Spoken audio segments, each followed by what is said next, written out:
കൂട്ടുകാരെ, ഇഡലി ഉപ്മാവ് ഉണ്ടാക്കാൻ വേണ്ടിയിട്ട് ഇഡലി അരിഞ്ഞുകൊണ്ടിരിക്കുകയാണ്. പിന്നെ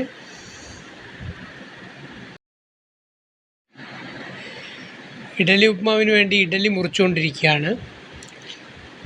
ഇഡലി ഇങ്ങനെ ചെറുതായിട്ട് മുറിക്കണം.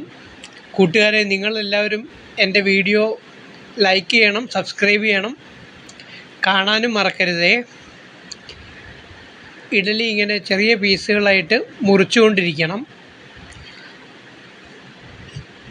മുറിച്ച് കഴിഞ്ഞ് അടുത്തത് ആയിട്ട് ഉള്ളി അരിയുകയാണ്. ഉള്ളി നമ്മൾ ഓംലെറ്റിൻ്റെ പാകത്തിന് ഉള്ളി അരിഞ്ഞു കൊടുക്കണം, കുനുകുന അരിഞ്ഞു കൊടുക്കണം. ചെറിയ ഓംലെറ്റിൻ്റെ പാകത്തിന് അത് അരിഞ്ഞുകൊണ്ടേയിരിക്കണം. ഇങ്ങനെ കിട്ടും, ലാസ്റ്റ് ഇതുപോലെ ആവും. നമുക്കിതുണ്ടാക്കാം. ഓക്കെ. അത് കഴിഞ്ഞ് നമ്മളൊരു പാൻ എടുത്ത് വയ്ക്കുന്നു. അതിലേക്ക് കുറച്ച് എണ്ണ ഒഴിക്കുന്നു. എണ്ണ ഒഴിക്കാൻ പോകുന്നു. വെളിച്ചെണ്ണ ഒഴിക്കാൻ പോകുന്നു. വെളിച്ചെണ്ണയോ സൺഫ്ലവർ ഓയിലോ ഏത് വേണോ നിങ്ങൾക്ക് ഒഴിക്കാം. ഏതൊഴിച്ചാലും ടേസ്റ്റി ആയിരിക്കും.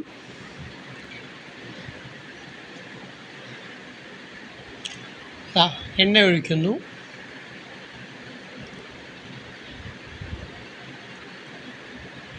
അത് കഴിഞ്ഞ് നമ്മൾ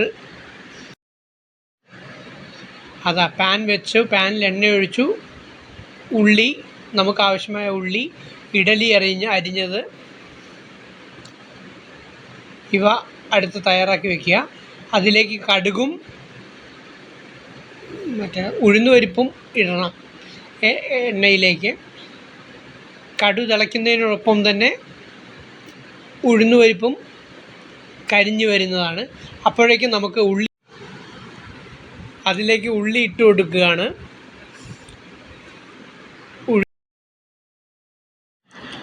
ഉള്ളി ഇട്ട് കൊടുത്തതിന് ശേഷം നമ്മൾ വഴറ്റണം. നന്നായി വഴറ്റി അതിനെ ചേർക്കുക. ഉഴുന്നും കടുകും സവാളയും മൂന്നും നന്നായി വഴറ്റി ചേർക്കുക. ഞാൻ കയ്യിൽ കിട്ടിയൊരു പാനാണ് യൂസ് ചെയ്തത്. അപ്പം കിട്ടിയൊരു പാൻ എടുത്തിട്ടാണ് ഞാൻ സംഗതി ഉണ്ടാക്കിയത്. എന്തായാലും കൂട്ടുകാരെ, സബ്സ്ക്രൈബ് ചെയ്യുക, ലൈക്ക് ചെയ്യുക, കമൻറ്റ് ചെയ്യുക.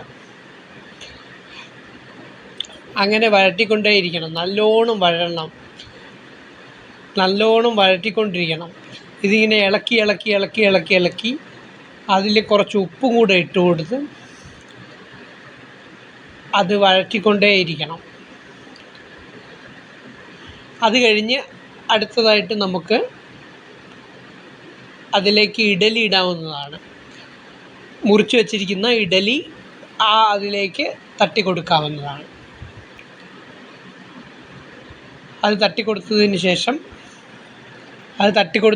ശേഷം കണ്ടില്ലേ, ഈ ഇഡലി തട്ടിക്കൊടുത്തതിന് ശേഷം മുളക് പൊടി ഇടുക. മുളക് പൊടി ഇട്ടിട്ട് മുളക് പൊടി തൂവി കൊടുക്കുക. അത് കഴിഞ്ഞിട്ട് നന്നായിട്ട് ഇളക്കുക. ഉപ്പ് ഇട്ടിട്ട് ഇളക്കി കൊടുക്കുക. നന്നായിട്ട് ഇളക്കി യോജിപ്പിക്കുക.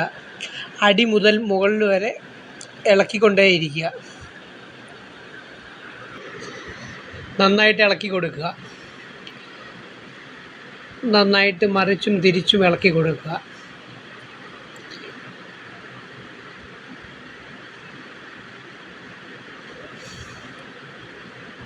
അങ്ങനെ ഇളക്കിക്കൊണ്ടേയിരിക്കുക. കൂട്ടുകാരെ, നിങ്ങളെല്ലാവരും ഇത് കണ്ട് ഇതുപോലെ ഉണ്ടാക്കാൻ ശ്രമിക്കണം. നല്ല ടേസ്റ്റിയാണ്. എൻ്റെ പെങ്ങളും അമ്മയും ഒക്കെ പറഞ്ഞിട്ടുണ്ട്, നല്ല ടേസ്റ്റിയാണിത്. നല്ല സ്വാദിഷ്ടമായ ഒരു വിഭവമാണ്. അത് നിങ്ങളെല്ലാവരും ട്രൈ ചെയ്യണം.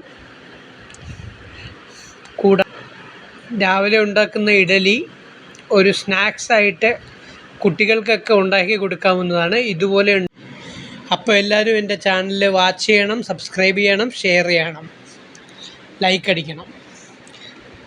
Thank you.